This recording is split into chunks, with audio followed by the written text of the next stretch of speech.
চোখ রাগিয়ে উচ্চস্বরে কথা বলা ইসলামে কি? পিতামাতার সাথে চোখ রাগিয়ে বা উচ্চস্বরে কথা বলা হারাম। পৃথিবীতে সমস্ত মানুষের সাথে যদি আপনি খারাপ আচরণ করেন, সমস্ত মানুষের সাথে আপনি দুর্ব্যবহার করেন, তাতে এত গুনাহ হবে না। বাবা মার সাথে একটু জোরে কথা বললেন, চোখ রাগালেন, শক্ত কথা বললেন, তাতে যে গুনাহটা হয় না। ভাইরা মানুষ হিসাবে মাঝে মধ্যে আমাদের অনেকেরই মাথা রক্ত উঠে যায়, গরম হয়ে যায়। বাবা মার সাথে হয়তো কোনো কারণে রাগ করে খবরদার, মাথাটা যখনই ঠান্ডা হবে দেরি করবেন, সাথে সাথে বউ ছেলে মেয়ের সাথে যদি সামনে যদি জোরে কথা বলে থাকেন, তাদের সামনে আবার মাপ চেয়ে নেবেন সাথে সাথে। কারণ কিয়ামতের ময়দানে কিন্তু বাপ ছেলেকে ছাড়বে।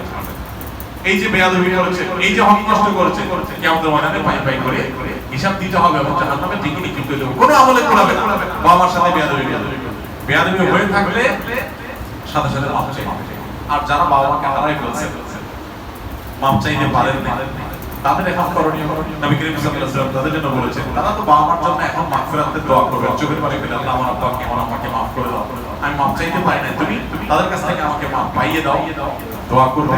পাশাপাশি বাবা মা দুনিয়াতে যাদের সাথে চলাফেরা করতেন, তাদের সাথে সুন্দর বাবা মার মতো যেরকম আচরণ সেরকম আচরণ করবেন। আশা করা যায় আল্লাহ রাব্বুল আলামিন আপনাকে দায়িত্ব করবেন।